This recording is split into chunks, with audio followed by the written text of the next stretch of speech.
वास्तविक सुहाग रात। क्या है वास्तविक सुहाग रात? आइए इसका पार्ट 2 जानते हैं आज। बड़े भाई की शादी हो चुकी थी और भाभी से गुड्डी की खूब पटती थी।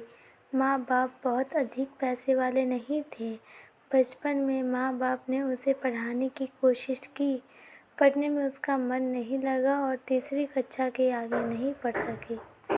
जब गुड्डी 15 बरस की हुई तो उसकी माँ बाप ने उसकी शादी का विचार बनाया।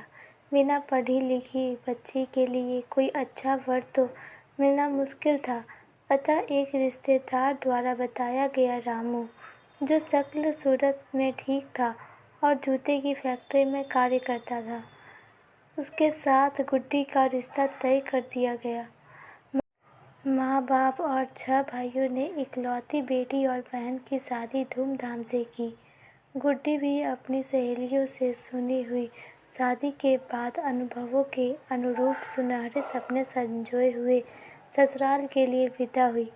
गुड्डी जब ससुराल पहुंची तो उसकी सास और अन्य महिलाओं ने उसकी आरती उतारी और घर के अंदर ले गए। पूरे दिन रिश्तेदारों और पड़ोसियों स्त्रियों द्वारा मुंह दिखाई आदि की रस्में पूरी करने के बाद रात्रि को थकी मारी गुड्डी पति के कमरे में पहुंचा दी गई। गुड्डी पति के इंतजार में बैठी रही और सुखद कल्पनाओं में खो गई।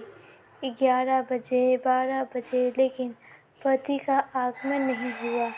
रात को लगभग 1 बजे रामू जब कमरे में घुसा तो उसके मुंह से आ रही शराब की बदबू के कारण गुड्डी को उल्टी आने लगी। किसी तरह अपने आप को संभाला और पति की ओर देखा, परंतु उधर से कोई प्रतिक्रिया नहीं मिली। गुड्डी ने उसे प्यार भरी नजरों से देखा। थोड़ी देर बाद रामू पलंग पर एक तरफ लेट गया और खर्राटे लेने लगा। गुड्डी की आंखों में नींद नहीं थी, फिर भी पलंग के दूसरी ओर लेट गई और अपनी की गई कल्पना के महल को टूटते हुए देखती रही। सुहाग रात के संजीले स्वप्न बिखर चुके थे।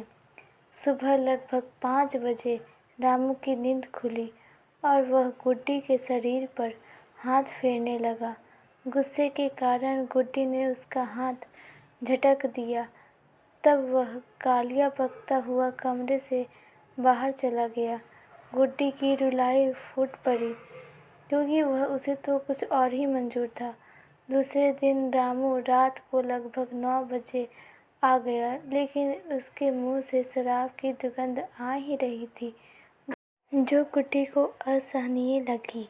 थोड़ी कम पिए हुए था, अतः गुड्डी ने उससे बात करने की कोशिश की, लेकिन वह गुड्डी की बातें ना सुनकर लड़खड़ाती जुबान में कुछ कह रहा था और थोड़ी देर बाद लेट कर सो गया।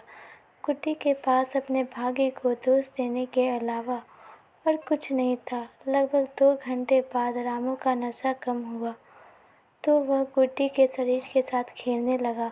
गुड्डी को गुस्सा तो बहुत था, परंतु कुछ सोचकर उसने मना नहीं किया और इस प्रकार दूसरी रात बीत गई। गुड्डी की सहेलियों से बताया था कि सुहाग रात के दिन पति कुछ न कुछ उपहार अवश्य देता है, परंतु यहाँ तो गुड्डी को गालियाँ ही मिली और इस प्रकार दिन बीतने लगे। गुड्डी ने भी इसे अपना भाग्य मानते हुए समझौता कर लिया। रोजाना सुबह उठकर घर के कामों में लगना और रात्रि को शराबी पति की गालियाँ।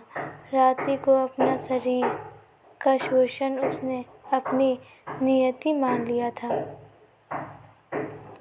लगभग 20 दिन बाद आज गुड्डी बहुत खुश है, क्योंकि आज उसका भाई उसे की विदा कराने आ रहा है। सावन का महीना जो था, आज गुड्डी बहुत खुश है। क्या उसने जैसा सोचा था उसका पति उसे वैसा मिला है? क्या उसके जीवन में कोई बदलाव आएगा? ये देखने के लिए वीडियो को लाइक कर दीजिए, हमारे चैनल को सब्सक्राइब कर दीजिए और बेल आइकन को क्लिक कर दीजिए, ताकि हम कोई वीडियो डालें तो उसका पहला नोटिफिकेशन आपके पास पहुंचे। आज का पार्ट 3 कल हमारे चैनल पर अपलोड हो जाएगा, तो प्लीज़ चैनल को सब्सक्राइब